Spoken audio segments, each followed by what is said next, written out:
In today's lecture, we will see use of positional parameters. So in a previous lecture, we have seen one script in which we have performed arithmetic operations by taking the input from the user using the read statement.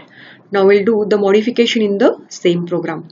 When we are executing this particular program, in that just we said name of the program and we have accepted the input from the user. But whenever we want to use the concept of positional parameter or command line arguments, in that case the value of n1 and n2 we want to specify after the name of the executable file.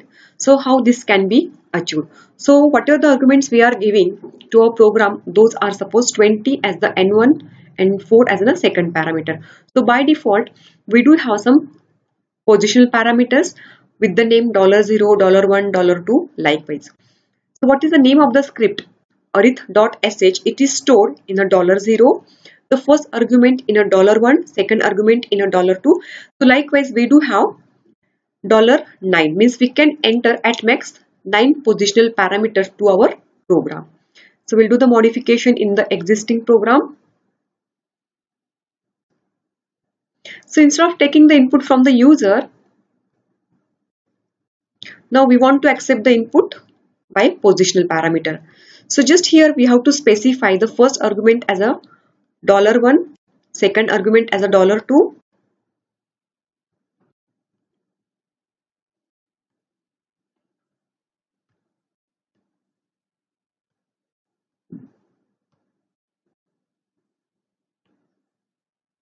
So if you want to use the floating point numbers, we can use BC statement, otherwise we can use the EXPR statement to perform the arithmetic operation on the any integer number.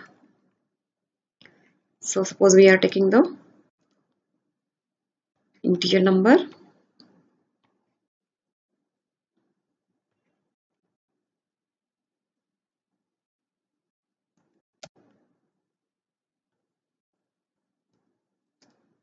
So we have done the changes in the program. So now what are the values which we are entering through the command prompt, that will be get assigned to the $1 and to the $2. So save the program and now we'll run the script. So /arith.sh, the first argument is 20, the second argument is 4. Now see the result. We got the result as an addition, subtraction, multiplication and division. Now we want to display the values of these positional parameters. Yes, that is also possible. So we'll say echo $0, $1, $2, which are going to display the values of these positional parameters. So $0 is nothing but the name of the script, $1 is a 20 and $2 is a 4. If we want to count total number of arguments, if we want to display all these arguments as an array, if we want to see the exit status of any previous command or the process ID of the current shell, then that is also possible. So now we'll see the use of these positional parameters one by one. So I will say echo first arg is equal to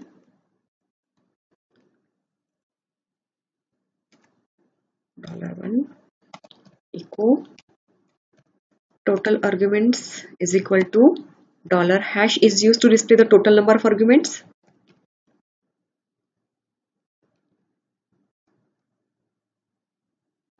If you want to display all the arguments, so we can use $@ or $*.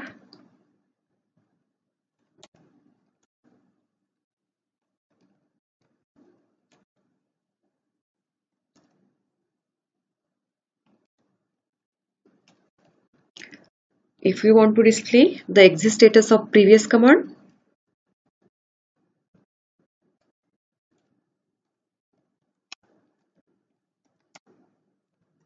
so we can use $?. If we want to see the process ID of current shell, so we can use $. If we want to see process ID of last process which is running in a background,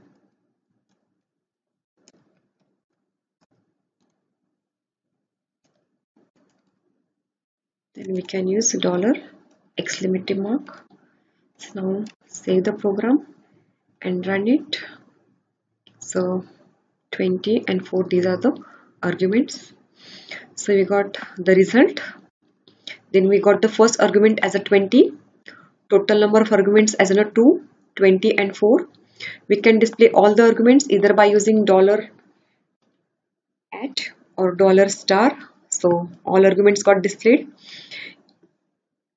Now exit status of the previously executed command. If the command gets executed successfully, then it returns 0, else 1. So the first command gets executed successfully, so that's why its exit status is 0. The process ID of the current shell and the process ID of last background process is nothing because we have not executed any process in a background, so it's the null. So this is all about the use of the positional parameters in our script or the use of the command line arguments. So now let's see how the positional parameters can be set through command prompt. For example, set, it is the command that can be used to set the positional parameter. Before that, we'll see if I will try to display the values of these positional parameters explicitly, what it will display. So it displays nothing because we have not set any value. But if we want to set the values to these positional parameters, suppose as a B, C, D, E, F, G, H, I, J, K. Suppose I have entered A to L some characters, and now we'll see if I say echo dollar star, so it's displaying all the positional parameters, or echo dollar at all the positional parameters. Or if I want to display them explicitly, $1, what is the value of $1, $5, or suppose $9. So it is displaying the value of $1, $5 and $9 as a E, I. So if we see here, at max we can specify the 9 position parameter. If I will try to display $10, $11, $12, what will it display? So if we see here, we are getting some results as a A0, A1, A2. So what is this A0, A1, A2? So it means the value of $1 is A followed by the 0. So this 0, 1 get appended at the end of $1. So A0, A1, A2, these values will be get displayed. So as I said, by default we do have only 9 position parameters, $1 to $9. We can also set the output of any command to the positional parameters also. For example, set, if I say I want to set the output of det command to the positional parameter, that is also possible. Now see echo $1, $2, what output we will get. So $1 is Saturday, $2 is August, or if you say dollar star, it will display the output of all positional parameters. Means in short, what is the output of the date command that will be get assigned to these positional parameters? We'll say $hash. So total 6 arguments are there. 1, 2, 3, 4, 5, 6. So last argument is the $6. So that is the 2018. So whenever we want to execute this set command, we want to set the output of date command to the positional parameter. So that's why the date command is enclosed in a back quotation. So this is all about the use of the positional parameters or the command line arguments, how that can be used in a shell scripting. Thank you.